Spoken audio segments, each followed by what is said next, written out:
Hi guys, welcome back to this YouTube channel.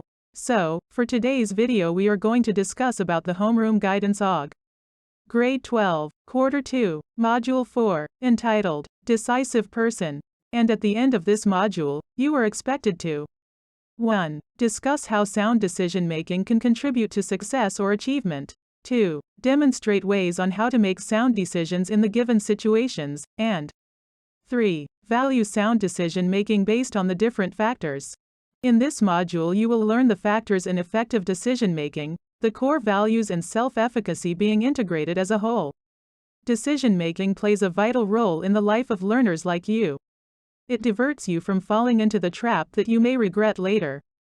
It can both save you and your career interest.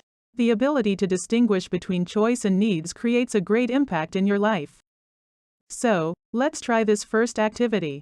Entitled, Fortune on Wheels. Read the paragraph below, then carefully study on what your decisions would be if you were in the situation. Your good deed of returning a case of jewelries and diamonds you accidentally found on a public transport was rewarded by a rich businessman. He gave you a huge amount of money that will surely change your life.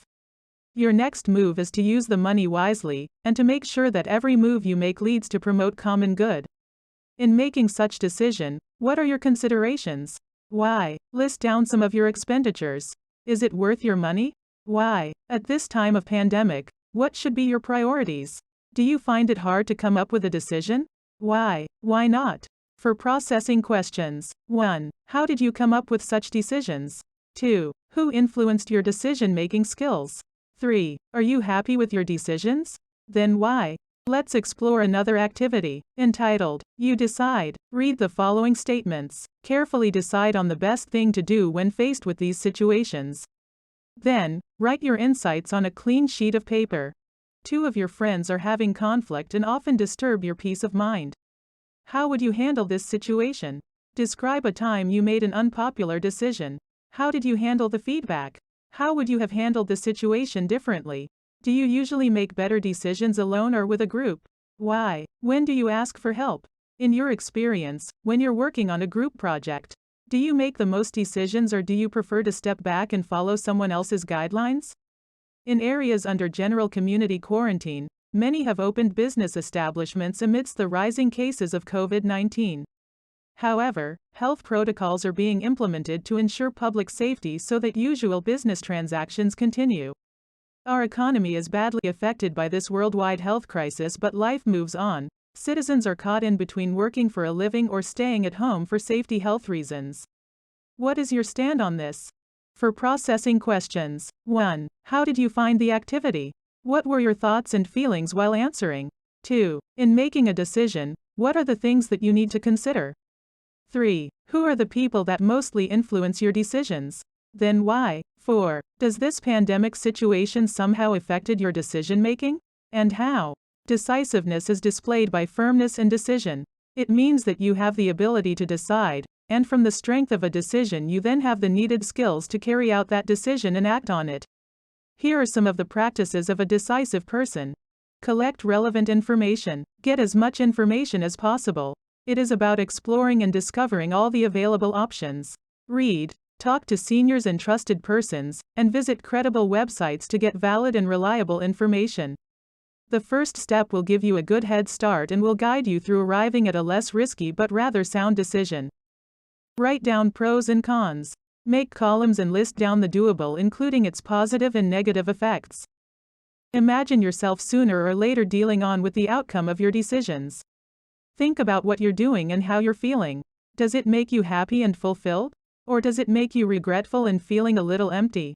Of course, you must go with the positive outcome. Weigh in past decisions. Maybe you have read or heard about the saying that those who don't understand history are doomed to repeat it. This is the exact reason why you should reflect and find out the things that you should have considered and should not have considered.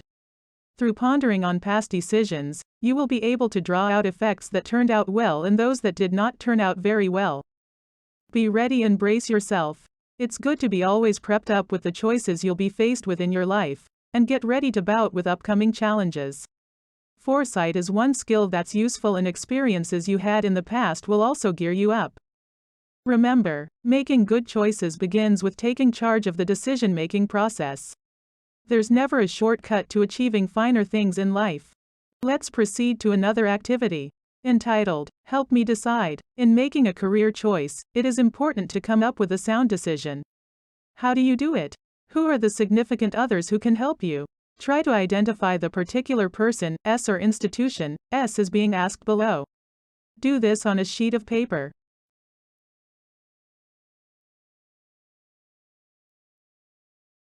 And now, let's test what you learned in our discussion. In choosing for your career, apply the practices of a decisive person. Copy and fill in the table below on your sheet of paper. So, as you can see in the left side of the column, this will be your guide in your decision making.